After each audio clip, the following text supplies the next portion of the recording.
Thanks for watching Dr. Zabby's Talk Show. Kindly like, comment, subscribe, and share on other platforms. Thank you.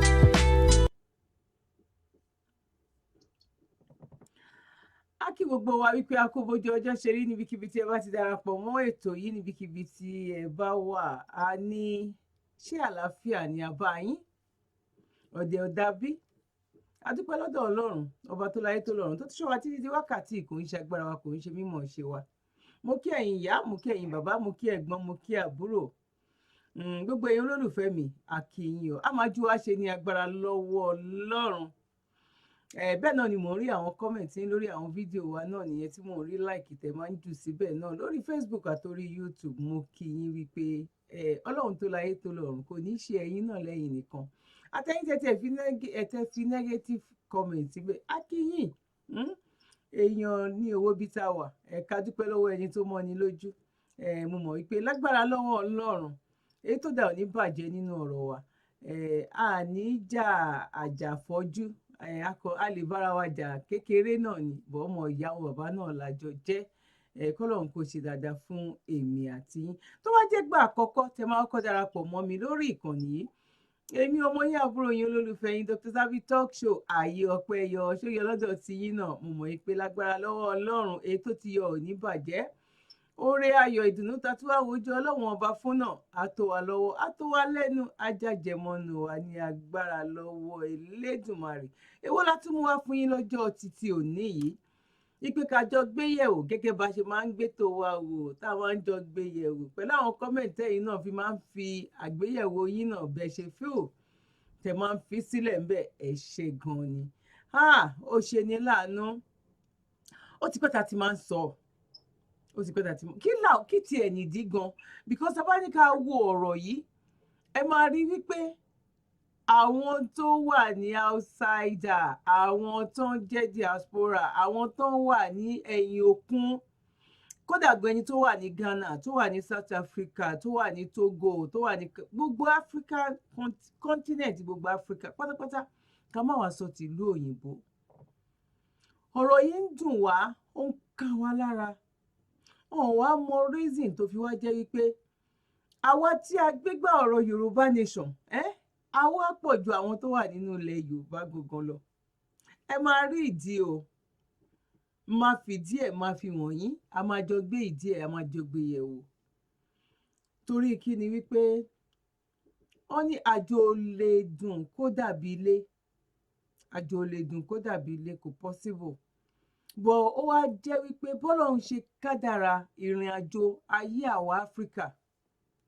Bí àwa fúnrara wa náà yín àwọn tó ń darí wa. Torí tó bá dá náà ọ̀dọ̀ Ọlọ́run la máa tì sí. Tó bá tún kù díẹ̀ káàtó náà, ọba tí ò kí ń bínú. Ọba ṣèkan má kù. Ọba lọ́wọ́ gbogbo tó máa ń gbọmọ ẹ̀ nínú ọ̀fìn. Ọba tó ṣe sánmọ̀ tó tẹ́rẹ̀rẹ̀rẹ̀rẹ̀ tí ò sí nǹkan kan tó gbé dúró, tí ò dẹ̀ yẹ̀ lé wa lórí, kábíyèsí fún Ọlọ́run. Ó wá tún ṣẹlẹ̀ náà, ó tún lọ, ó fẹ̀ ni. Bí ìgbà tó bá sọ wípé lè fẹ̀, ó ń fẹ̀ tó ń fẹ̀ lọ ni, tí ò dẹ̀ tún wá rì mọ́ wa lẹ́sẹ̀. A dúpẹ́ lọ́dọ̀ Ọlọ́run yìí o. Kò ń ṣe wípé a mọ̀ lóore gbogbo àwa tí a wà lẹ́yìn odi.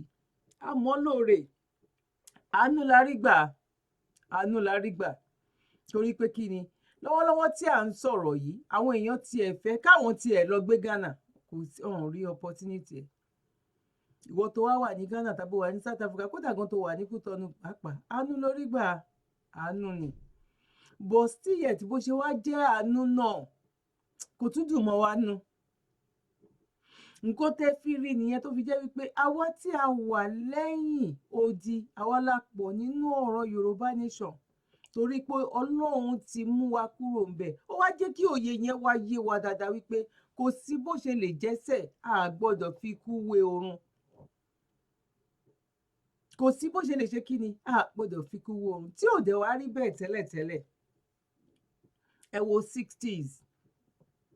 Táwa bá ti kéré ńgbà náà lọ. A lè sọ díẹ̀ nínú 70s. Nínú àwọn ẹ̀gbọ́n, àwọn bàbá, àwọn àbúrò mọ́mì, àwọn àbúrò dádì, àwọn fámìlì ẹ̀ tó jẹ́ pé wọ́n máa ń wá sílùú òyìnbó nígbà yẹn kí ló máa wá ń ṣe nílùú òyìnbó? Wọ́n wá ṣe course, wọ́n wá padà sílé. Bọ̀ nísìnyí ó tiẹ̀ ní slang kan tó máa ń pe àwọn bóyá ó ṣí lọ ni o tàbí jápa. Slang wà nsìn tó jẹ́ pé ọmọ jápa o, tó bá ti gbọ́ jápa ó ń lọ nìyẹn. Tí ọmọ tìyàwó tí gbogbo ẹ̀ ló ń gba físà nsìn, ẹlòmíì délùú òyìnbó ìgàn train station ló ń sùn. Ṣé bá fi fídíò kan wọ̀nyí bóyá bíi 3 months ago nsìn bóyá bíi 2 months ago dẹ̀ ni. Ó ta ilé tí mi ò bá ṣe mistake bóyá ilé méjì lóhùn tà tó fi kóra ẹ̀ wá tó fi wá sílùú òyìnbó onílé ọlọ́nà. Ìgbà tó wá débí tán ẹni tó fẹ́ manage lọ́dọ̀ ẹ̀ bóyá wọ́n sọ fún bóyá ọ̀sẹ̀ kan ni bóyá ó rò pé bóyá rú àìdíà Nàìjíríà ni wípé tí má ṣàti bẹ̀ tí má ṣàṣe kíní kankan wọ́n pé yẹn ò délùú òyìnbó. Ó jẹ́ TED wọ́n kick out ni o. Train station ló ti ń ṣe video calls. Mi ìmọ̀ ẹ̀yin tẹ́ bá wo fídíò yẹn bá mi fi comment sílẹ̀. Tẹ́ bá ti ṣalábàápàdé fídíò yẹn mo dẹ̀ tún lè gbé fídíò yẹn wá padà again. Kí ni mo fẹ́ sọ ń bẹ̀ ni wípé kò rọrùn bọ̀ àìmá rọrùn yẹn àwọn èèyàn kan tó bá send owó sí wọn ní Nàìjíríà wọ́n tiẹ̀ máa kọ́kọ́ sọ fún ẹ pé àwọn ọmọ réètì tó ń ṣe owó. That means tó bá fẹ́ fún wọn ní £50 gan pàápàá wọn máa expect ẹ pé èló ni £50 oye báyìí ló jẹ́ wáì tó lè fún wọn. Wọ́n á tún bẹ̀ sí pé £100 oye báyìí ló jẹ́. Àwọn dẹ̀ mọ̀ wípé ọ̀bọ làágùn irun ara ẹ̀ ni ò jẹ́. Tó bá wà nílùú òyìnbó àtẹni tó wà ní Nàìjíríà tó bá jẹ́ ọmọ 50 years tó bá ti ń gbẹ́nu lé 50 years tó wà ní Nàìjíríà tó bá jẹ́ni tó rí nǹkan fi tún ara ṣe ní Nàìjíríà ni by the time ọmọ 50 years ń bí tí ò bá ṣọ́ra ó máa dàbí ọmọ 70 years ní Nàìjíríà ni tàbí kó dàbí 65 torí iṣẹ́ ni lọ bí iṣẹ́ èrò Nàìjà bọ́ọ̀ lọ sí birthday party á lọ bí ìwọlé fún àwọn àjẹbúlà ní ìwọlé fún á lọ bí ìwọlé fún bọ́ọ̀ lọ síbi ìwọlé fún á lọ bí ó ń ṣe freedom ó ń ṣe mọ̀lúdù ó ń ṣe kinní kan ó ṣàmáa ṣe oríṣiríṣi ṣá ó ń ṣe tòkù especially àwọn àjẹbú àti Wednesday Thursday wọn máa ní nǹkan tó máa kọ́ ṣe ìjókòó àdúrà tó bá di Thursday wọn máa ṣe wọlé fún tó bá di Friday á ṣe kinní kan tó bá di Saturday àwọn afọ gbogbo ẹ̀ lójú wọ́n tún máa gbé tòkù yẹn síwájú o wọ́n yìí máa láwọn fẹ́ ṣe fáínà kinní kan bóyá bí èyí ẹ̀ àwa làwa ń bẹ àwa Ìjẹ̀bú ni.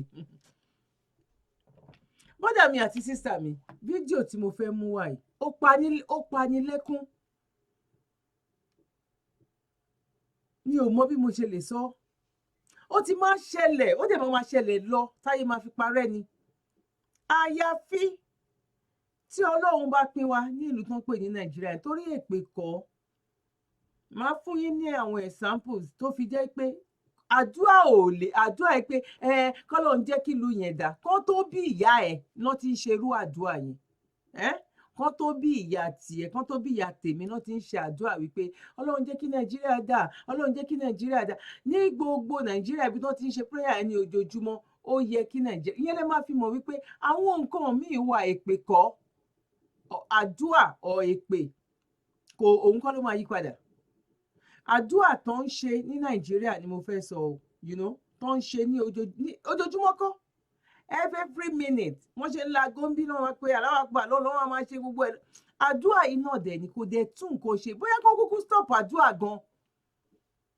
tàbí kí lẹ feel ẹ fi comment yín sílẹ̀ bóyá kó kúkú stop because àdúrà kò ṣiṣẹ́ kò ṣe nǹkan kan kò ṣe tàbí tó bá jẹ́ pé ó ṣiṣẹ́ ni ẹ fún mi ní àwọn example nǹkan tí àdúrà tó ṣiṣẹ́. bọ́dà mi àti sísà mi àwọn èèyàn ọ̀ ń dára wọn lóró èèyàn ní ká o àwọn èèyàn àdẹ̀burú ọ̀pọ̀lọpọ̀ àwọn ẹlòmíín wà Ọlọ́run dá wọn bóyá ó ti wá lẹ́ranko tó wá padà wá sáyé according to ìgbàgbọ́ àwọn kan tó wá padà wá tọ́lọ́run dá àwọn padà wá sáyé tó wá ṣe wọ́n ní èèyàn ṣé mo pé wà ẹranko ló máa wù àwọn ẹlòmíín wà ó padà wá ní ẹranko bọ̀ ìwà èèyàn ló máa hù. Understand sí, èèyàn wà nínú ẹranko wà nínú ènìyàn. Kò ń ṣe pé bóyá torí pé mò ń lọ sí church dáadáa, kò ń ṣe torí pé mò ń lọ sí ọ̀dọ̀ àfà dáadáa. Wáyé tó jẹ́ pé gbogbo àwọn àṣemáṣe wọ́n ṣe lé wọ́n ṣe tọ̀, gbogbo àwọn tó bá pè wí pé wọ́n súnmọ́ Ọlọ́run lóru ẹ̀ wọ́n ṣe kinní kan, àìdá kó jẹ́ pásítọ̀, àìdá kó jẹ́ àfà, àìdá kó jẹ́ babaláwo, àwọn fake one náà máa bá nídìí gbogbo irú àwọn nǹkan bẹ́ẹ̀. Wáyé ká ìṣe wá sọ nǹkan ìgbà tó ń bá lọ́wọ́ àwọn tó ń pè ní ìránṣẹ́ Ọlọ́run, ẹni àmì òróró, àwọn wòlíì, ìgbà táwọn àwọn àfáàs táwa ń bá irú nǹkan bẹ́ẹ̀ yẹn, àwọn babaláwo, àwọn babaláriwo, tábà ń bá irú nǹkan bẹ́ẹ̀ yẹn ní ọwọ́ wọn, kí lẹ expect wípé àwọn ọmọ ọjọ́ mélòó gan ni òní máa ní nǹkan tó gbàgbé bóyá ṣẹlẹ̀, pásítọ̀ gan tó kó wa jọ tó lòun gbàgbọ́ ẹ̀ mọ̀ nǹkan tó ń dánwò ni. Apanilẹ́kúnjayé yẹn ó wá tún wá jẹ́ kí ìṣẹ́ kó tún wá jẹ́ kó máa gbèrú sí wípé I don't care nẹ. Aṣáàrí fídíò tó jẹ́ pé wọ́n ní òkè ẹni tó bá fẹ́ràn jù lọ kó aṣọ ẹ̀ wá, babaláwo lòun máa bá ṣògùn owó. Ìyá ẹ̀jẹ̀ ló fẹ́ràn jù ó dẹ̀ lọ kó aṣọ wá, wọ́n ṣe fídíò ẹ̀ náà tó fa lọ́lọ́pàá lọ́wọ́. Kẹ wá wo ìyà tí àwa ta wà ní ẹ̀yìn odi tí à ń jẹ. A ní ẹlòmíín wà tó bá lọ sí Nàìjíríà tó bá lọ fún holiday, tó bá dé airport àwọn èèyàn máa kiri pé ó dàbọ̀ ìṣọ̀tá mi sí òun dẹ̀ máa ṣe bí ìgbà tó jẹ́ pé kó má lọ. Ọ̀pọ̀lọpọ̀ wa tó jẹ́ pé ìlú òyìnbó la wà, a ní àwa gangan ni ẹrú àwọn tó wà nílé. Torí by the time tó bá gba sálárì ẹ̀ tó bá máa fi yọ owó onírú, owó oníyọ̀, owó aláta, àní owó yẹn tá a máa ń yọ yẹn fún good 2 years or 5 years máa fi sínú saving kó wo nǹkan tó lè gbèsè nínú ìgbésí ayé ẹ̀. Tó bá jẹ́ wípé life ti wá dàbí irú life òyìnbó tó jẹ́ pé òun nìkan ni, kódà gan ọkọ àtìyàwó gan wọ́n ní bọ́ ẹ máa pín gan. Kò ń ṣe pé owó ná ọkọ mi ni, owó mi ọkọ mi ni, owó irun ọkọ mi ni, owó páànù, owó ilẹ̀, owó kìnnìkan ọkọ ló wáyé yẹn. No, nílùú òyìnbó ìyàwó mi gan ó ń ṣe 70-30 because tó bá níṣẹ́ gidi tọ́pọ̀ ẹ̀ ò níṣẹ́ gidi ńkọ́ báwo lẹ fẹ́ ẹ máa yí mọ́nì.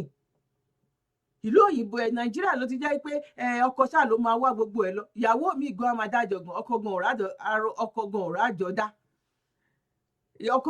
Ọkọ gan ò tiẹ̀ tí lájẹṣẹ́kù gan débi pé ó fẹ́ já nínú owó tán ní kó fi lọ sebẹ̀, ó ti dájọ́ 20 naira lójoojúmọ́, ó ti tí yẹn bá péjọ ó ti raṣọ. Bọ́dà mi àti sísà mi aráàlú òyìnbó ara ń kan wọ́n.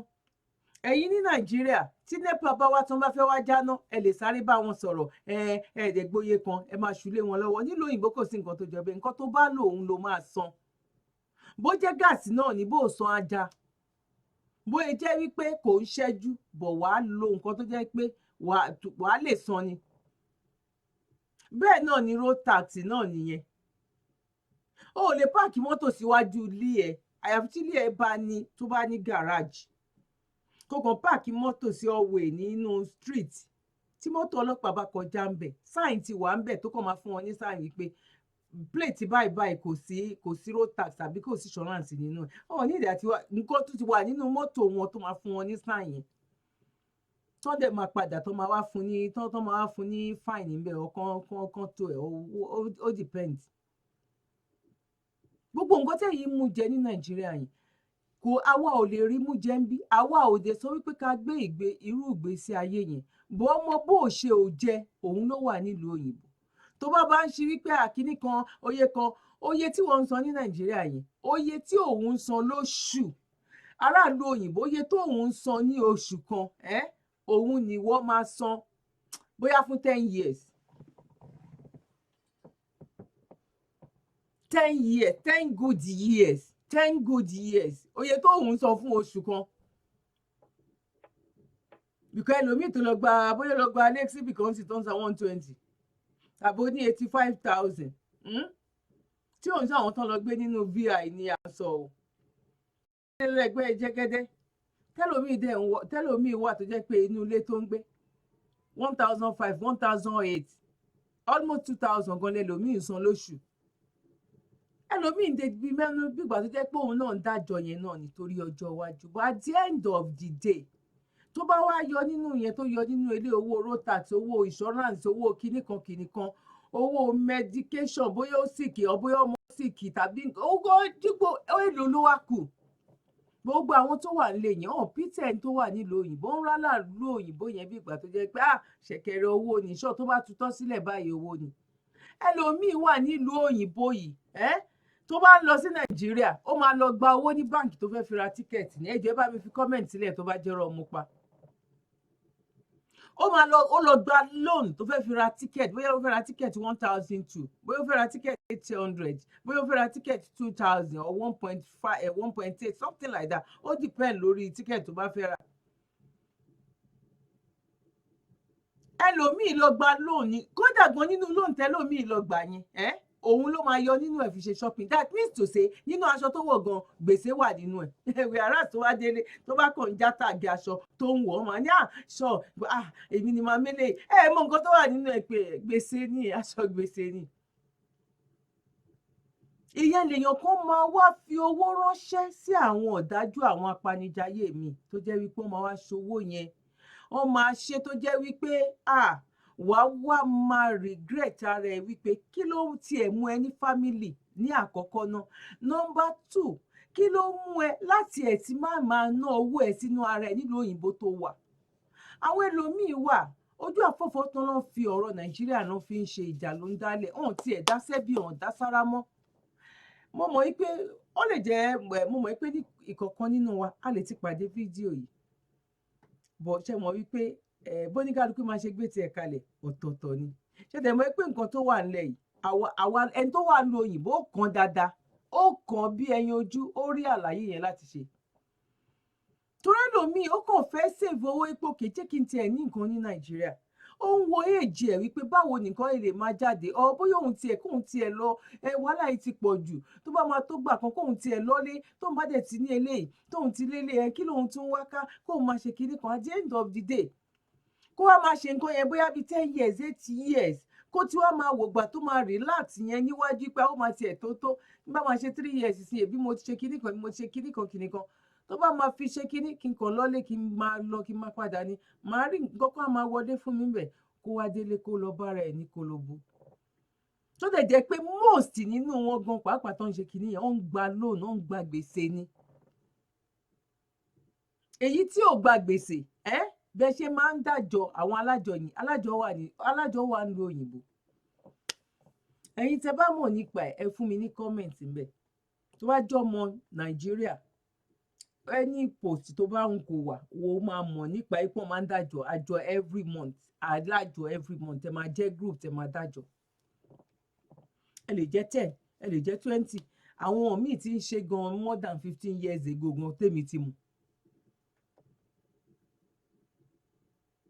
Tí ò dẹ̀ sí nǹkan kan tí ò sí wàhálà tí ò sí nǹkan kan. Irú àjọ tán wá dá yẹn ń sìn kó wá kówó fèèyàn kan kójú òun ló kó number 1 kó wá sẹ́ǹdì ẹ̀ sílẹ̀ wípé ẹgbẹ́ bá mi fi ṣe nǹkan kan kó wá jẹ́ pé at the end of the day ẹ mú owó yẹn kó ń ṣe pò sọnù lọ́wọ́ yín ẹ fìyà jẹ lórí owó yẹn ni. Tí àwọn ó dẹ̀ yìí ń dájọ́ fáwọn alájọ ṣe mọ̀ pé tó bá tiẹ̀ wá jówó ńlá kan ni ṣe mọ̀ pé bíbí ẹ̀gbọ́n ó máa rise ní wípé wà ẹ̀yin èèyàn ẹ máa níkà o. Ẹ jẹ́ àkọ́kọ́ lọ wo fídíò yìí náà àmì ètò ẹnjìníà máa fi sí.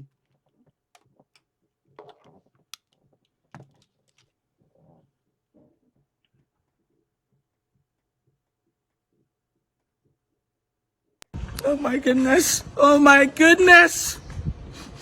Y'all don't understand. I am right here. Arrived here thinking I'm going to get a house. In a 2-story building, and this is what I've got. What am I going to do? After several 40-some years in America, and I've been saving saving all kinds of money just from building a house and sending it to Obinna. This crooked brother of mine, Obinna. This is what I have. Y'all see that? Look at the house sinking, sinking house. That's what this guy's got me. This is supposed to be a two-story building. Two-story building. And what the heck? Y'all should look at it. Look at the gutter. Look at the water. Look at all over the place. Oh, Jehovah. What the heck is this? Y'all don't understand.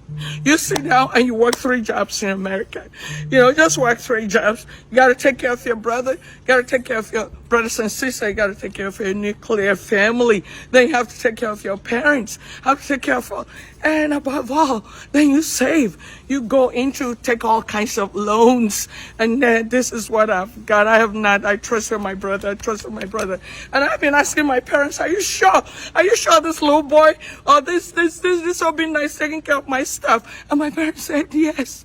They never came. They also trusted Obinna. Like, I mean, just look at it. Oh my God. Oh my goodness. What am I gonna do? Oh my God! Just look at what I've got. Oh, who am I going to report you to, Obinna? I'm going to persecute you to the full extent of the law. I'm not going to look back that you are my brother. As you have stolen from me, I will make sure that you are locked up and persecuted to the full extent of the law. And you can never do this to nobody. Never do it. But I tell you what, I'm going to curse you. I'm going to curse you. It shall not be well with you, Obinna. It will never be well with you. Everything you do is not going to work. Your generation will feel what I feel right now, what you have done to me. Look at it. I stand and I look upon God Almighty, that what you have done for me, it shall not be well with you. That's all I'm going to do. That's all I'm going to do. Y'all should look at it. Look at what this guy. Oh my God. Oh my goodness. I don't even know if I can go through here right now. I am so scared. Unbelievable. 40 years in America, this is what I've got. This is what I've got. Bull crap. Bull crap. Y'all look at it. I don't know if this is a dormitory. I don't know if this is what's supposed to be a store. Oh, what? Look at what this is. All broken down. It's supposed to be a 2-story building, and this is what I've got. Look at it. Look at it. Trash. This place is all gone. Flooded up. Nothing. This guy just took my money. Took my money. And did whatever it is that he wanted to do. My goodness. Someone help me. My goodness. What am I going to do? What am I gonna... Oh my goodness. What am I going to do? Just look at it. Oh. Jehovah, my Lord. See what I've got. See what I've got. Oh my goodness. But I tell you what, like I said, Obinna, I've said it to you. And you know, no one is going to stop me this time. Not my father, not my mother, not my brothers and sisters. Whatever it is that you've done to me, you're going to go to jail. Because I'm going to make sure you go to jail. Leave me alone, please. I'm going to continue to curse. I don't want nobody talking to me right now. No. Look at it. Look at what he's done to me. Look at it. Say, Obinna, I tell you what. As I look up the sky, it shall now be well with you. It shall not be well with you for what you have done to me. My goodness. It's okay. It's okay. See, I'm going to face you. Y'all need to be quiet. You should be talking to Obinna when he was fixing this place. You guys are around here. You did nothing. You did nothing. You can't understand. Oh my goodness. It's okay, man. I can deal with this. It's okay. I don't know what to do. Oh my God. It's okay. Please stand up now. Oh my goodness. What am I going to do? It's okay. Don't tell me it's okay. Please Don't stand tell up. me It's it's okay. okay. My Lord, oh my God. What am I going to do? Bad. What am I You going can to be do? wicked. What kind of What rubbish am I is going this? to do? Where am I going to start from? Heartless. Where am I 40 going to years start? in United States of America. Where am I going to start? Where am I going to start from? Does Where am I he going to even start have from? the expression, for God's You sake? wicked people, when you're trying to hurt somebody, you gotta look. What a brother The did for Bible you, says don't that a you, sir? man's for each member of his household, and he has to What be manner my of brother. people have- I bought you all kinds of things. I send you money every day for you and your family, so that you don't mess with my stuff. When you mess with my stuff, I tell you what now. Look, Obina, I'm gonna get you. I'm not gonna let you It's go. okay, man. Wherever you see me, if you see me to the left, you go to the right. Please, I okay, will man, get please. you, Obina. I Can will you get stand you. up, please? I will get you, and I will persecute you to the full extent of the law. And I tell you what, you and I are gonna make news. I'm not gonna say I don't know you. From now on, you're not my sibling. No sibling should do this to anybody. No I sibling. can't believe that this is your sibling. How can Oh a my brother goodness. do this to his own You sibling? know the Lord. This is My Lord, terrible. oh my God. Oh boy.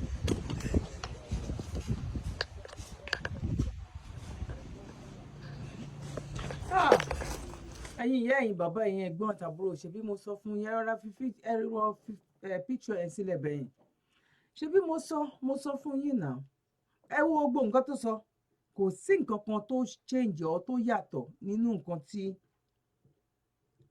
nǹkan tèmi náà sọ náà ibo ló ti fẹ́ bẹ̀rẹ̀ nǹkan tó máa fà á nìyẹn tó fi jẹ́ pé lómi máa padà sílùú òyìnbó báyìí ó máa change the number straight. No family, no more family, no more nothing, no connection, nothing. Kí ni yóò ṣẹ̀ṣẹ̀ ń ṣẹlẹ̀ bọ ìfẹ́ wípé ẹni yìí mo gbójúlé tó bá tiẹ̀ ń ṣe fún gbogbo èèyàn kò lè ṣe fún mi nǹkan tó kù nìyẹn nǹkan tírú nǹkan báyìí tó fi máa ń ṣẹlẹ̀. Ṣé àdẹ̀wà ní bára wa ṣe ni? Ṣé kájọ́ mọ̀ ọ̀yá ọkájọ́ mọ̀ bàbá ọkájọ́ rẹ̀ ká wá máa sá fúnra síra wa? Ẹ wo nǹkan tó ń ṣe fún ọmọbìnrin yìí ẹ̀rín ló fi kúrò l'Amẹ́ríkà tó fi lọ sílé ẹkún omijé ìbànújẹ́ ló máa gbé padà lọ síbi tó ti ń bọ̀ tó bá kọ́kọ́ padà síbi iṣẹ́ gan bó ṣe wà yẹn kò ìṣọ́ tó bá jẹ́ pé nílùú òyìnbó ni wọ́n máa kánsẹ́lì nẹ̀ ni because kò sí nǹkan tó tí ò lè lọ jẹ fúnra ẹ̀ tó bá yẹ pé ìwà lẹ́nu wípé ó yá owó tó bá lọ síbi iṣẹ́ kílẹ̀ rò pé báwo ló máa ronú pé afternoon gbogbo owó tóun ya náà òun ń ṣiṣẹ́ bí aláìṣe kinní kan ni tóun bá gbowó tóun bá ti yọ owó ilé tóun bá yọ owó gbá tó yọ owó kinní kan ó máa san lóònù tóun gbà òun ṣáà lọ gba lóònù kinní yìí ni ìyẹn lásán ó mú àárẹ̀ àgọ́ ara ó máa mú bá èèyàn burú o tọ́lá fẹ́ dúró dè ẹ̀yin tẹ́ bá ti rí tẹ́ bá nírú experience báyìí ẹ bá wa fi kọ́mẹ̀ntì sílẹ̀ ńbẹ̀ bóyá ọ̀rọ̀ yín ló ṣẹlẹ̀ sí ni o bóyá ẹni tẹ́ ẹ mọ̀ rí ni bóyá ẹ bá wa fi kọ́mẹ̀ntì sílẹ̀ kẹ́rí gbogbo nǹkan tí mo kọ́kọ́ sọ kó tó di pé mo show fídíò yìí ojú aráàlú òyìnbó ń rí it's no easy kódà gbọ́ ẹni tó wà ní Ghana gan ẹni tó wà ní Kútọ́nù ẹni tó wà nílẹ̀ Côte d'Ivoire tàbí tó wà ní Togo tó wà South Africa is no kódà gan àwọn tó wà ní Dubai gan náà gan mọ̀ bí gbádùn ṣe wà ní Nàìjíríà ni ohun àwa náà àní reason yẹn tí mo sọ wípé kí ló fà á táwa fi pọ̀ nínú àwọn pé ànílé láti because ìlú mo máa ń pèdè kan wípé ilé ayé ò ṣe gbé ọ̀run ò ṣe bínú lọ ìlú òyìnbó kò fi bẹ́ẹ̀ náà ṣe pé ó dùn mọ́ wa bọ́ Nàìjíríà ò ṣe wá bínú lọ ṣẹ́rí ibi tá a ti ń bọ̀ ṣẹ́rí nǹkan tó fà á tó fi jẹ́ wípé a fẹ́ náwó a fẹ́ nọ́ra a fẹ́ ṣe ìlágùn wa lórí ọ̀rọ̀ wípé báwo la ṣe fẹ́ kúrò nínú oko ẹrú.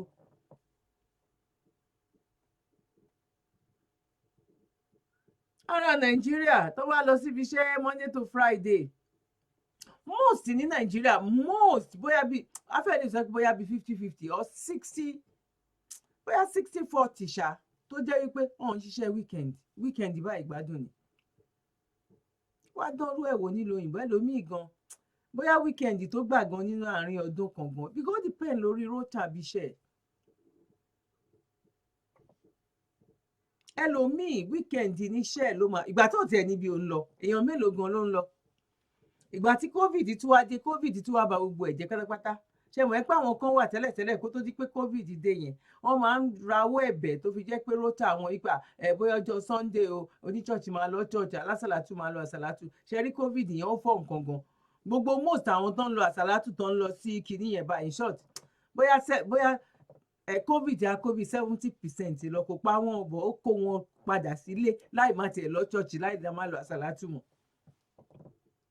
Ó bá pe ilé ọ ní wo mo ń ṣàdúrà nu ilé mi jàre lágbájá ẹ̀ lọ sí church ẹ wo Ọlọ́run gbàdúrà wa ìgbà tí covid ṣe ṣáàkú ni ẹ wo Ọlọ́run á ṣe dáadáa ìyá kíní kan ẹ lọ sí àsàlátù ẹ wo a máa fàsàlátù ránṣẹ́ ó ti wá jí bẹ́ẹ̀ mo yìí fi sísà mi kan ṣe ẹ̀yẹ níjẹta èdè Wednesday that is bóyá mo ní àmì ìbàdàn tí wàá pè yín o bọ̀ mo rò pé bóyá ẹ lọ àwọn àsàlátù jàre àwọn wà ní táwọn ẹ̀ṣẹ̀ parí tí mo ti rò pé bóyá first Sunday àsàlátù ẹ máa lọ ẹ wo àwọn àlè mo ní ajẹ́pẹ́lẹ́ lẹ tí fún àsàlátù ránṣẹ́ ni àwọn ní ẹ wo ẹ máa wo ti ń jàre. Kí ni mo fẹ́ lò ń bẹ̀ ni wípé àwa ò ríru opportunity yẹn nílùú òyìnbó ò ní weekend wípé tó bá di weekend o máa wá síbi iṣẹ́ tàbí ó depend lórí iṣẹ́.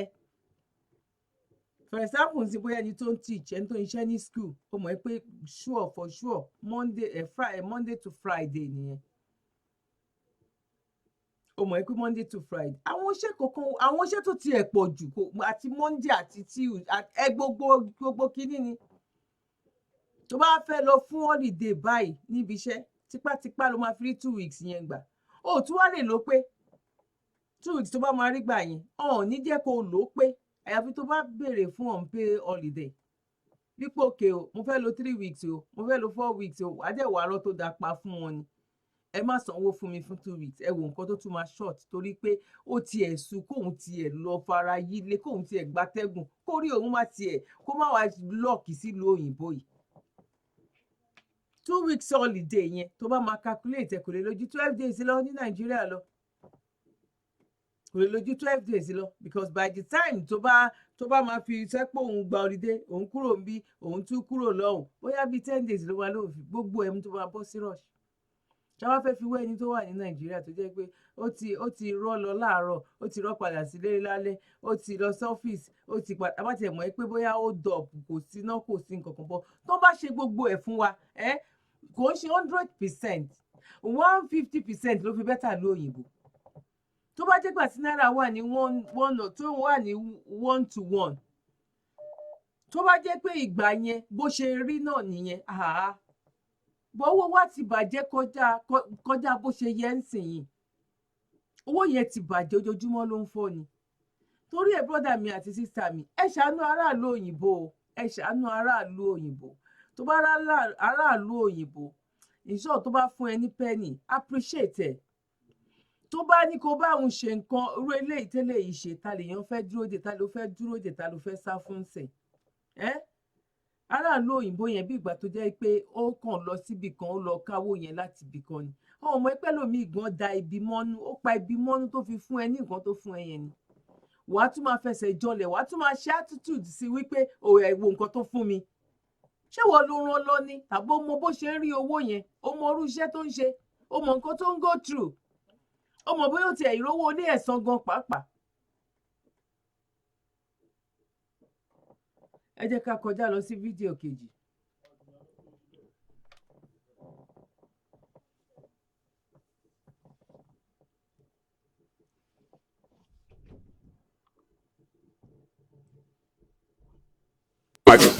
See, I go show you something today. Now your senior brother just. So guys, this is Mr. Ebony, and My name is Mr. Peter. this is Mr. Peter. So Peter, please calm down. Calm down. We are I'm not happy. No. So I want Peter to tell you the reason why we are here because he's very, very unhappy. Please, Peter. See, like it's. In fact, even with I'm sad. Just calm down. Just calm down. I'm sad. Just calm down. For 5 years, I went to Sweden. I went there, struggled and hustled. Look at me now. See a young man like me. I went there. I was working in a mall in Stockholm, in Sweden. Just calm down. Just calm down. See, like I came back because of this particular issue. I've been sending money down to Nigeria to my brother. Sending money. Elder brothers are very wicked though. I swear. All these people, they don't get joy. Oh no. We are going to suffer and finish. This is going to play me. See, let me wait. Calm down. I vex so. You see now, I vex. You go see now. Wait. See the house. He is always sending me picture. This particular house that he built this for me. I've been looking for this guy since. I've been calling him on the phone. He does not want to pick his call. Finally, someone told me that he's in this house. See, guy, it's okay. I don't want any issue. It's okay. I just want It's to make okay. sure that It's okay. if I give my money today, or we die together. It's okay. Nobody's going. See, come. Guys, nobody's going to die here. Carter, you have before. Carter, before. 150 million naira. Carter. Which are they work for that place, Kwano? Carter, before we go in there, understand? You have to promise me that this thing is going to be peaceful. See, now my brother, I will deal with it. Guy, again. if you're not going to promise me peaceful activity here now, I'm going to leave this place. Please, I don't want any violence. I'll be calm. You have to be calm. Please. I'll be calm. You have to be calm. Please, promise me you're going to be calm. I'll be calm. I promise. Please, I'll be calm. Please. I'll be calm. I know 50 million naira, more than 50 million naira is not a choice. Understand? You came back from Nigeria and you're seeing this thing. Some brothers are very weak. I don't understand. Guys, please follow us. Follow us and see what's going to happen. See, be like saying here.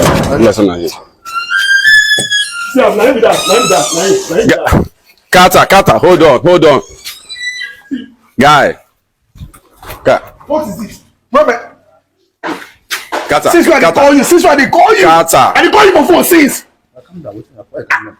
Which one not go come to your house? What's happened? Not my house. What embarrass me? Not my house. I know myself by that brother. I don't mind though. See, and then you go die here today. Carter, I tell you, calm down. See, What the record me now? see, me and you go get problems today for you. See, Carter, calm down, please. See, guy. Carter, come on now. What do you do now? Stop this nonsense now. I think you said make you calm down now. Wait, now you go see. Carter, stop this. My glass is full today. Go Stop this thing, guy. What did they do you now? Stop this thing. Come on now. I'll give us money, please. That's what I say. In my that brother. Guy, wait, why you chop your brother money now? Why you go show him how say you build her for you, no build house for him now? You don't respect yourself. Come on, See, no the guy, no spoil my camera. I did no spoil my. See, I go show you something today. Now your senior brother, just calm down. This is a family something. Calm down. See, I go leave you out. You can't even go abroad and so hit me. How much I don't give you? I calm down. What's in the do yourself? But I can do my house. Where my house? What does it tomorrow? You just Guy, calm down. And so what? If you should not be go. What is that? What is that? No, but what is that? See this man, oh. Now my elder brother, yes. I give this guy money. I didn't student. I give him money. Say go be that for me. Every time they send them money, if I never send them money, I send them close to 70 million naira. I just tell you because I invest. Guy, be young man. Where the house gone? Make I show you picture when they send me. They show me picture. See what thing they show me. They show me picture. You don't this thing now. You don't bring this out for me. I don't sleep for hotel. This guy is wicked. He's a wicked guy now. Why go? Guy, you have for me. I'm Carter, just calm down, beg. Calm down. See, I go to government. I go to police store. What is this? Guy, this is not good now. See, No good there. Huh? Why go do this? Calm down, Carter. Calm down. Just see, if you want to do this thing, go legally. Do you understand? what is this so upset? Just do this thing legally. Understand?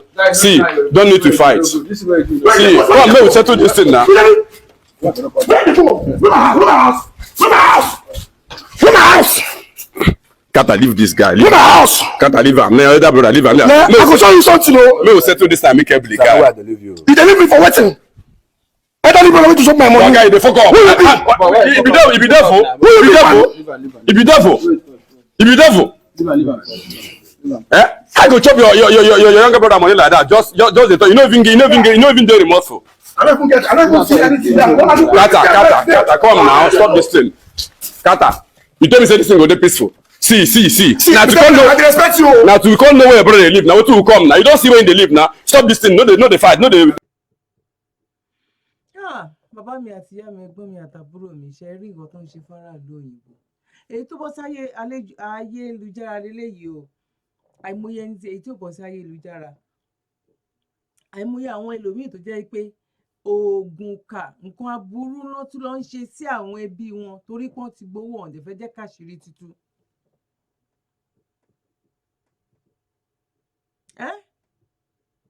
But nísìnyí ẹ̀kọ́ oríṣiríṣi ni ó wá mọ̀ pé o fẹ́ ní property o fẹ́ ní nǹkan ní Nàìjíríà. Advice ti èmi tèmi lè sọ ni wípé bóyá ìgbà tó bá fẹ́ ṣe nǹkan ẹ tó o bá rí ẹni tó jẹ́ pé mo ní èèyàn bíi méjì bíi mẹ́ta òun ló mọ bricklayer ó mọ gbogbo àwọn tó ń bá ṣiṣẹ́ wọ́n jọ máa ń ṣe fídíò call ni nǹkan mélòó lẹ rà ó ti lẹ́ni tó wọ́n gba sìmẹ́ǹtì lọ́wọ́ ẹ̀ òun gan ti jẹ́ developer gan nílùú òyìnbó bó ṣe ń kọ́lé ẹ̀ nìyẹn oye yẹ̀pẹ̀ tán já oye ọyìn máa jẹ́ ń bẹ̀ bọ́ ó yàtọ̀ bó dẹ̀ ṣe bọ́n ṣe ń ra nǹkan yẹn àwọn tó ń ra nǹkan lọ́wọ́ ẹ̀ lọ́ máa sẹ́ǹdì owó sí straight màmá ó ń bọ̀ wá kó cement 20 ẹ fún mi lákàntì iṣan tí wá kó 20 ok mélòó lẹ ti lò tó bá tiẹ̀ máa wá jí kò ń ṣọ̀dọ̀ ìyá ẹ̀ lọ́ máa dá padà sí mélòó lẹ ti lò because ó tiẹ̀ ti mọ̀ wípé òkè blọọkì báyìí cement mélòó ló máa lò nǹkan tí màá fẹ́ jẹ́ kí most àwátàwà ń lo òyìnbó ń sìn ká try láti lọ ṣe nìyẹn.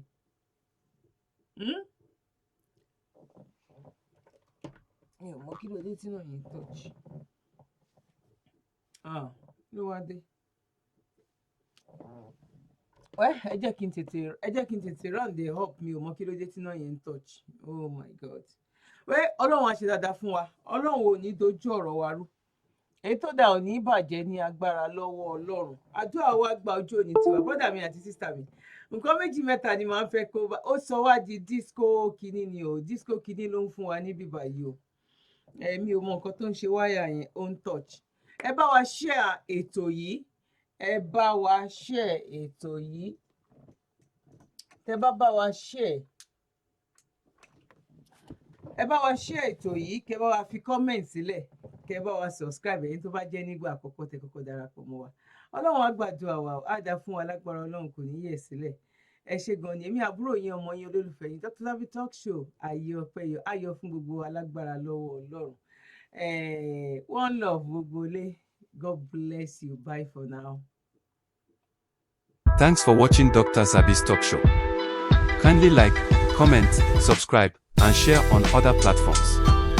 Thank you.